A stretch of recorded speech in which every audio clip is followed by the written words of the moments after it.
right, hello everybody. Welcome to Taped Crusaders, the podcast that reviews every single superhero adaptation ever made. I'm your co-host Mike Allen, as always, I'm joined by Joshua Mervell, and today we're going to be taking a look at The Crow. Yes, The Crow. So if you're watching this, you probably know all about The Crow, but Champion, do you know about The Crow? That's the real question.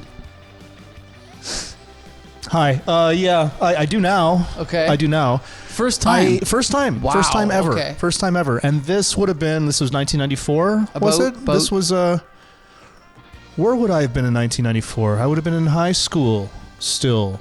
I would have been... You would have been rocking an axe the way The Crow did in this movie, I think. Nobody rocks an axe quite that hard. Quite that hard. But no, this was...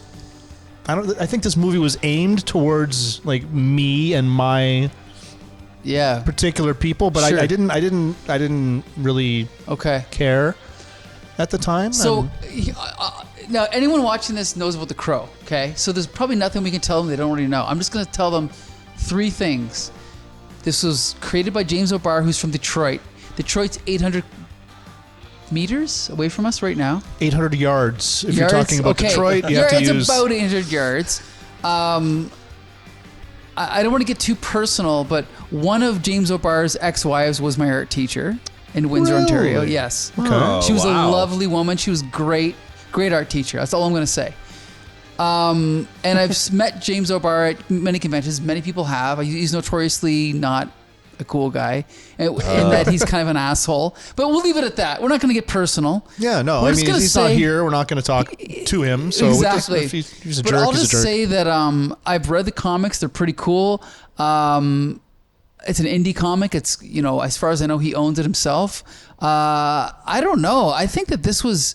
this has a cult following. I think there was 2 or 3 sequels. There was a TV series. There's a reboot coming out very soon. Thank God. And I think it's a very cool idea. Yeah, I think there was. Maybe I'm wrong. We don't do research on the show, so I'll never know. But I think it's a cool idea, and I have a lot of good things to say about this movie, and it was slightly better than the first 3 times I saw it. Josh, what do you think? This was my first time watching it as well. Interesting. Okay. I knew of this character, but I had never seen anything about them. I don't even think I've read the comics. Wow, okay. So this was my first time jumping in, and it's interesting. I love the idea, and I love the premise. And it was enjoyable, the movie. I don't think it was for me. I don't know. I get the appeal of it. You've been doing comic book podcasts for 5 years, so why would it be for you? Right. It's not like you have black nail polish on or anything. Like no goth affectations whatsoever. I don't think it was directly at me. I think there was a slight... What are the Venn diagram? I was on the Venn diagram somewhere. But I will say, though, that compared to 90s superhero films, this is one of the best ones. Maybe that's not saying much, but visually incredible. I think that there was certain things that this film did that were as good or better than what Tim Burton's Batman did. In fact, there's a couple things that I was talking to some of our audience members. They think that they were lifted by Christopher Nolan for the Dark Knight trilogy, which we'll talk about in a minute. But Champion, I want to know what you thought. This is your first time seeing it. It was... What's the word you said? Interesting? Yeah. Yeah, I'm going to use that word too, but not like interesting in a way that the movie was interesting. Like it's interesting, everything about it, everything that surrounds it, the fact that it has such a cult following, the fact that there are a lot of people out there that this is their favorite movie. Yes, that's true. And watching it, I know that we have to look at this through the lens of what was going on in 1994 in terms of what was available for movie watching. Sure. And superhero movies in this time period were terrible for the most part. Yes, true. And we know that on this show. Yeah, we've seen some of them. Mm-hmm. And this one, it's better, but there's not... In terms of a movie, it sort of falls on its face a little bit because there's not... There's not much of an arc for our character. Yeah. There's not much of a plot. There's not much of a story. There's a lot of really cheesy shit that happens. But it's fun, but it's really empty calories. Okay, this is what I'll say, and I noticed this the last time I watched it, like 5 or 10 years ago. There isn't actually a story. No. There's a setup, there's a premise, and there's a payoff, but there's no in between. There's no middle act. Like from the second scene, he decides, I'm going to get revenge, and then the entire movie is him getting revenge. Yeah. There's no obstacles, there's no twist, there's almost no twist. There's no twists. There's no. There's no reversals. There's no nothing. It's now. That being said, there are other things I'll talk about that I really do like, but the actual plot, I will agree, is bare bones. Mm-hmm. It's like, yeah. I'll agree with you on that. There is no actual arc. There's no character. Yeah, nobody does anything really in this movie besides the Crow who kills the bad guys. Right. Like, there's nothing for anybody to do. People either kill or they are killed. Right. And I like the... I like the premise of this. I love the setup. It's just that, like, why didn't we give Ernie Hudson something to do? Why didn't we, like, maybe have the characters who could die in some sort of peril at some point in the movie? Even when they kidnap the girl, I'm like, it's too late for this. Yeah, the movie's over in 5 minutes. There's nothing that's going to happen that's going to... Yeah, nothing's happened up until this point, so I know that nothing bad is going to happen. You know what? Actually, I got to point out, because you mentioned the girl, and this is what I was going to say about the movie, is the actual plot of the Crow and the bad guys is very basic and straightforward. But I think the extra dimension of this movie is the relationship of the girl with the Crow and the girl with her mother. The mother has a mini arc. The fact that the mother is a... It's the smallest arc. But no, it's this tiny, big. But here's the thing, though, is that we're going to compare this movie to Batman. What does this movie do that Batman doesn't do? Well, one thing is the Crow actually intercedes on a specific person, a real person, and then kind of like points her in the right direction. And we see the results of that. The fact that she tries to turn her life around, kick her drug habit, become a better mother to her daughter. I mean, again, it's a 5-minute little sequence, but I think it's worth noting that no Batman movie has ever really done that. They do that, yeah. Maybe in the Batman the new one, maybe a little bit. I'm trying to remember if there was anything like that. But and this young girl character, there's a character in the Catwoman comics by Ed Brubaker called Holly. Actually, I think she was introduced by Frank Miller, so maybe there's some parallels there. It's almost like the Crow and Batman are like a what's that called, a double helix, influencing each other, because this film came out in the mid-90s, but I think it did influence Nolan's Batman with when he lights the fire that lights the Crow, which was stolen by Nolan for Dark Knight Rises with the bat. Yeah. And then just him being chased by the cops reminds me of Dark Knight Rises. Even some moments of the Crow reminded me of the Joker. Yeah. The white makeup with the smile that goes a little bit too far. That was even just the way he acts and his mannerisms kind of had like a Heath Ledger feel to it. When the bad guys are sitting at the table and he just walks in, I'm like, this is the Joker. Yeah, the camera's behind him, following him in. This is the Joker. Yeah, 100%. Even how he's kind of laughing it up sometimes and toying with the bad guys. Yeah, kind of has this sort of Heath Ledger feel to it. I agree. But the problem with that is that Brandon Lee can't act. I think he's fine. I don't think he's bad. You think he's a bad actor? I think Rest in peace. No, I don't think he's a very good actor at all. Interesting. I think no. I don't think this movie, aside from Ernie Hudson was the only actor in this film. Wait, you're not going to diss the lead bad guy, are you? What's his name? The guy with the long hair? The guy with the long hair? Yeah, no. He was a good villain. Come on. He was fun. He was cheesy. Yeah, but I think he was perfect for that role. Perfect. If they gave him a little bit more to do in the film, I think that him chewing up these crazy set pieces and things like that would be so much fun. But it almost feels out of place at times. Do you have? Does someone have a phone here or something that can We've got a access the thing. internet so that we can see the cast? Sure. Okay, I gotta say, bad guy number 1 with the long hair. What's his name? Ian? Do you know? Oh, you know what? I don't remember these people's names. So Was it Top Dollar? Was it T-Bird? Fun Boy? No, it wasn't I think it was Fun Top Boy. Dollar. It must have been Top Top Dollar. Well, Dollar. anyway, I think he was great. Of course, there's no pictures. But Michael also, Wincott. bad guy from number Toronto, Ontario. bad guy number 2 is awesome too. Who's bad guy number 2? The big black dude. He's awesome. Oh, that was Tintin, I think. Okay, Tintin. Let's look at a picture of Tintin. him. No, the other It's good that the we other don't. guy with the specs you're talking about, right? Like Oh, he's got like the yeah. Are you talking the henchman or are you talking the other bad Bad guy? guy number 2. Like there's the The long-haired henchman, guy, yeah. and then there's a second bad guy. yeah, Yeah, it's like sniping the crow. yeah, Oh, sniping the that crow. guy. Great actor. Yeah. I thought he was great. He's I've seen him in other movies. Yeah, he's great. He's a funny Yeah. actor usually. He's good, a comedian. yeah. He had some stage presence, but I Yeah. didn't know what he was really doing. I didn't get the motivation of these bad guys. Well, that's other the than, writing, I think, right? well, Not the yeah. acting. Yeah. Here's the thing: the writing. Okay, the plot. The plot might be the worst thing about the movie. I think the idea is great. I think the director's great, but yeah, somehow in between. Again, if you can compare this to Batman by Tim Burton has more of a plot, but this movie is comparable visually. I think it's comparable. Yeah, I think so. Yeah. the set. I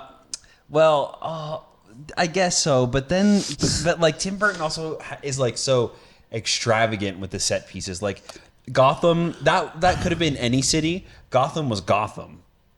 You can't confuse Tim Burton's Gotham for any other city, right? Yes, but this is like the second best. You know what I mean? It's like no, but and it's supposed to be Detroit, but they never say Detroit. They say Motown once, and you said in the news they said Detroit, but they don't explicitly say it's Detroit. But there are some shots in the film where it's clearly a set. Like they show the horizon, and it's which is kind of cool because it looks like a fictional fairy tale.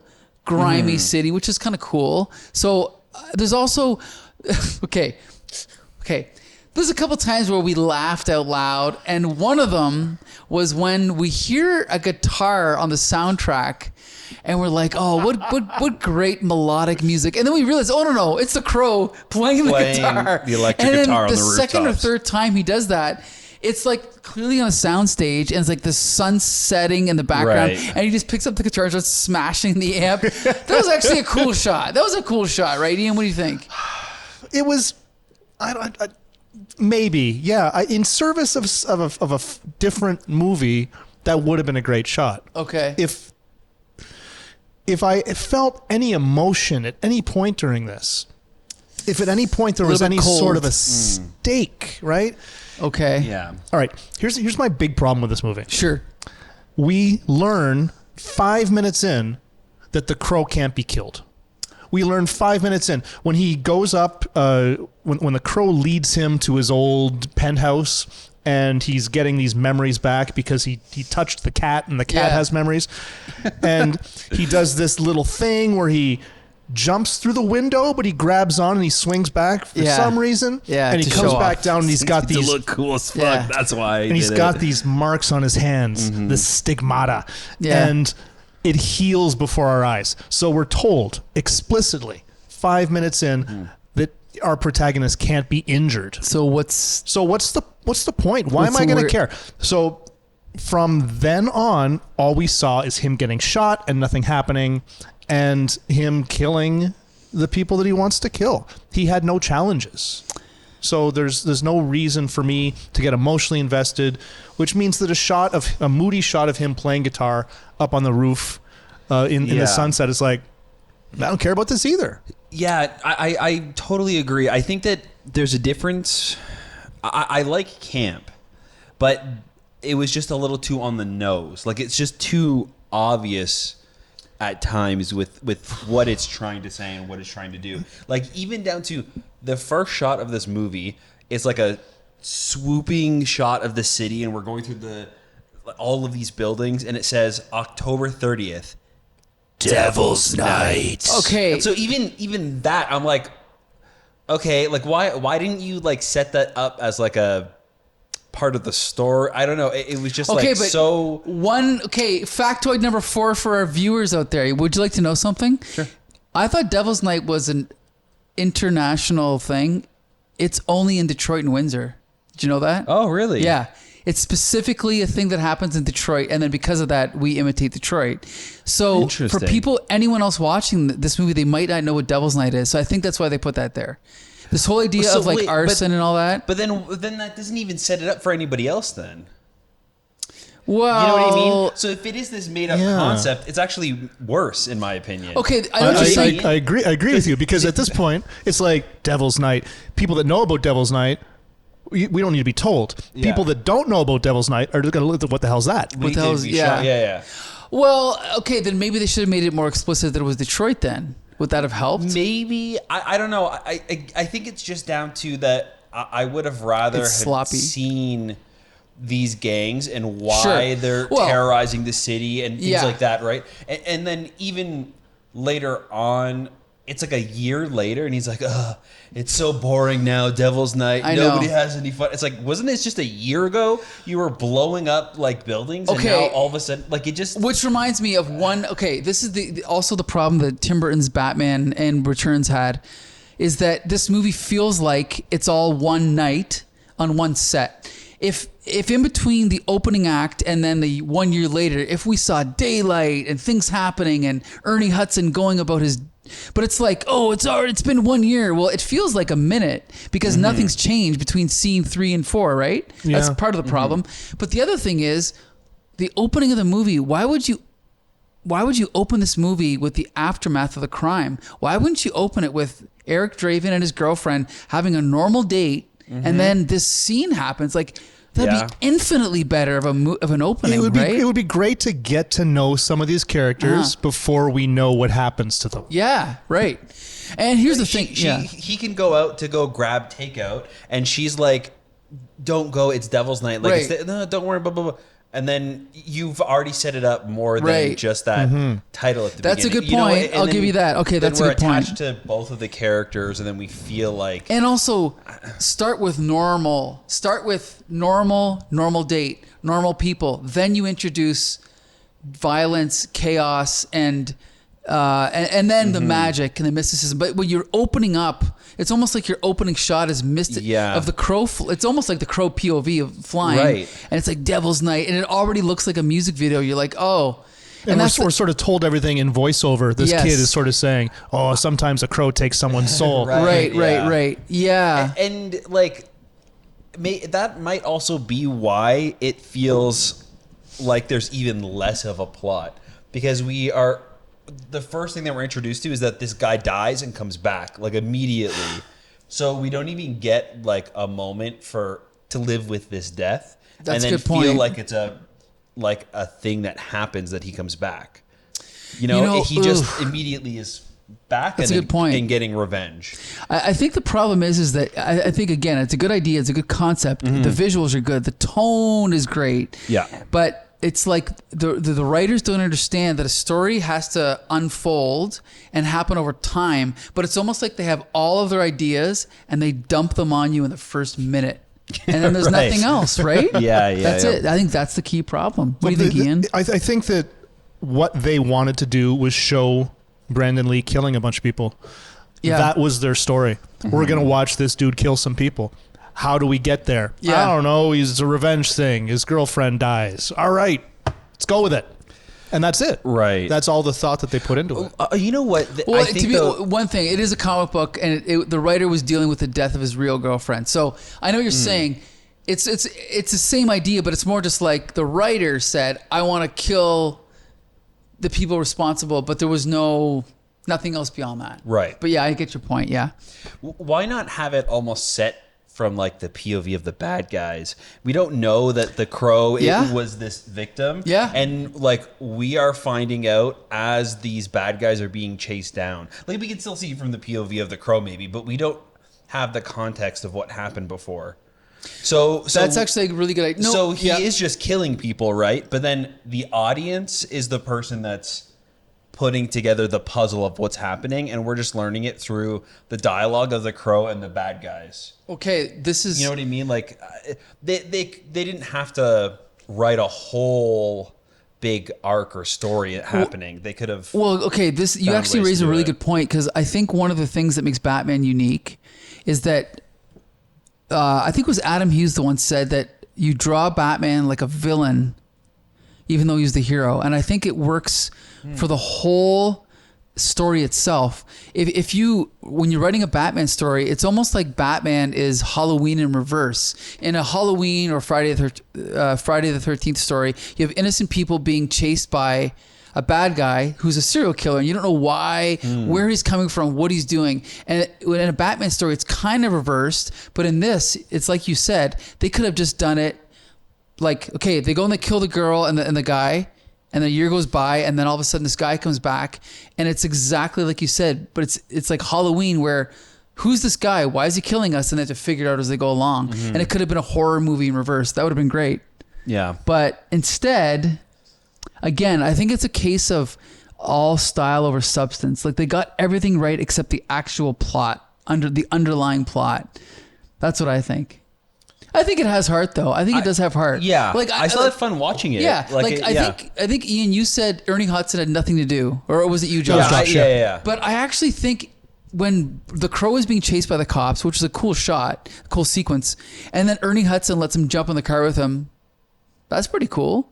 Like, it's like Commissioner Gordon intervening and helping Batman, and like, I'm going to go against the police force and help you. That's a pretty cool thing. It would have been a better scene if we weren't dealing with the fact that the Crow can't be killed or injured. That's a major problem. Why does he need Ernie Hudson's help getting away? Yeah. Then they can shoot him as he's walking away slowly, and there won't be any problems. But he has to dive in the car and then disappear. Is a good scene. Yeah. Taken on its own, but it doesn't fit I mean, it fits, but it doesn't have any weight. I guess they had to define his limitations. Like, there was one limitation, which is what the Asian girl figures out. Why? Who knows? Yeah. If we take away the Crow, that will, erase his power. I don't know how she knows that. Yeah, that's not established at all. No, but she does grab the Crow, and then it does weaken him because he says, oh, I could heal myself, now I can't. So that's like a legitimate, like, that's his kryptonite. But that's not enough because, like you said, the whole movie, no matter what happens to him, he just keeps getting healed. And even that was kind of confusing because they shot the Crow and now they shoot him and he's injured, but the Crow's still alive. Yeah. So does the Crow have to be perfectly healthy? Right. The Crow is kind of hurt, so now he can be hurt, but what's the extent of his potential injury now? And then she takes the Crow away, but it's still alive. And how does her holding it have anything to do with this? Because it's flying around nowhere near him. He's getting shot and he's all right. So it's not like he has to be holding it. Yeah. It's not like he has to touch the Crow to heal. Yeah. Because then, again, that could also give some stakes. Like, he needs to get out of this situation so he can go heal up and keep doing this thing. So, yeah, I love the camp of it. I really love the bad guys in this movie. I do too. I love the bad guys. Absolutely ridiculous. Some of the one-liners are really fun. I get why people love this movie, and I want to love this the same way. It just doesn't click with me as much. Sure. And maybe it's because I'm watching it now and not when I was like a teenager, like watching this for the first time. I think it's, to be honest, like, I mean, let's be fair. I think it is a good movie, but it's one of those movies like The Prophecy or, which is another movie by the same director, Highlander, which has a lot of fans, but you watch those movies and you're like, okay, this is good, but take it easy. Like, it's not that good, It's a good genre film, and it has a really good visual style, and it's got a good idea, but it's not like a masterpiece by any means. Now, Ian, on your thingy there that can access the interweb, can you tell us, was there a TV show, or how many sequels were there? If you can go to the top and go Crow franchise. Sequels, we've got... How would they even make a sequel to this? Well, I mean... Because, like... We'll find out if we review them on this show, but I don't know. I mean, they'll just just bring him back and he'll Right kill at more the bad beginning, guys. at the beginning of the first one, he just crawled out of his grave. Yeah. What's Sure, stopping him from crawling out of his grave again? Sure, and but and his wasn't it because girlfriend of was just revenge? standing there at the end. Yeah, so I think the idea is that now he's in heaven and he's Right. reunited with his girlfriend. So in the Yeah. sequels, maybe he'll just come back and kill more bad guys. Does it say there, Ian? I don't know. There's a 1996 sequel of The Crow City of Angels.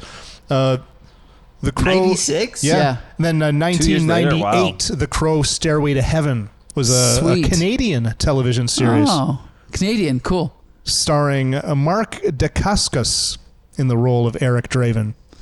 Well, I bet you that people are watching this. They're like, how can you not even know about those? And how can you not have already seen them? But we haven't seen them. We haven't reviewed them. Maybe we will. Maybe we won't. If you demand it. There have been 4 Crow movies, actually. 4 plus Yeah. the reboot that's coming out very soon. My goodness. This So, is too many. I guess the question is, do we want to watch more sequels? Do we want to watch every single episode of the TV show, Josh? What do you think? So I really did enjoy watching this movie, despite me like hating on it Slagging for the past half hour. Yeah, yeah. I did have a lot of fun watching it. I'm glad that I did. I do not think that the sequels are going to be good. I can't imagine it getting better from here.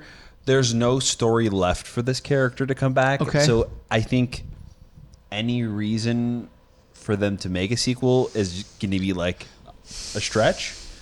It feels like a good one and done film. I don't want to see anymore. Oh, I'm interested to see maybe the premise and things like that, but I'm not excited to watch the movie. okay, understandable. Ian, what do you think? There wasn't even enough here for one movie. Ooh, There wasn't Insulting. enough for one movie. And again, like you, Josh, I can see why people like this movie, but I think it has a lot of the hype and a lot of the reverence for this movie come with being young, watching it at the time, and having Sure. all this nostalgia.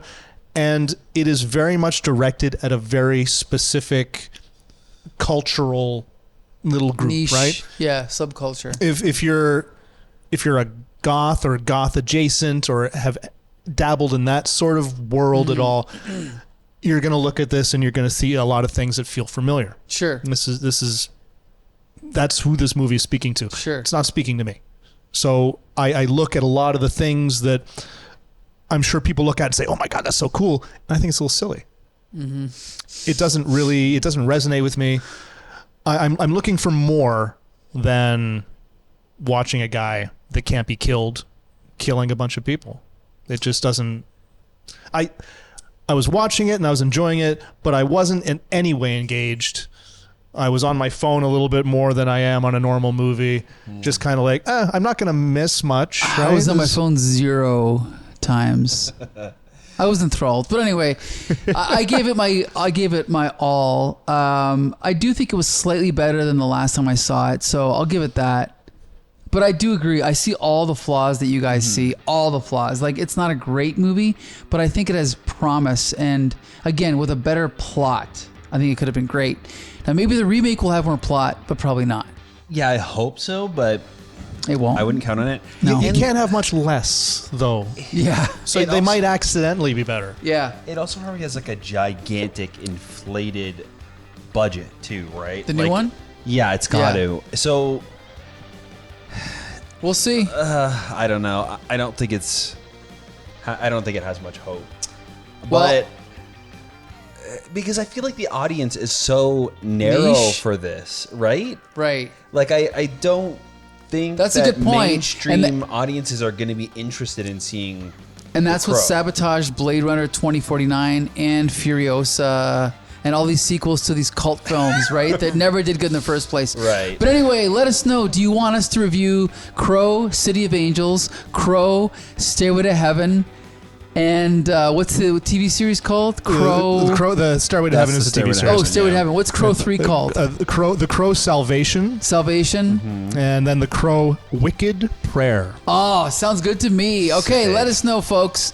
And Josh, you can tell us what happens next. Yeah, you can find all of our stuff over on our website at thecomicbooksyndicate.com. All of our podcasts are video formats. You can see our faces. You can see the comics that we're talking about as we're talking about them. So you can find that over on our YouTube channel. Let us know what you guys think about the stuff we're talking about, the movies, comics, The Crow, and keep in touch. That's right. Till the next time. See you later. And remember, it can't rain all the time.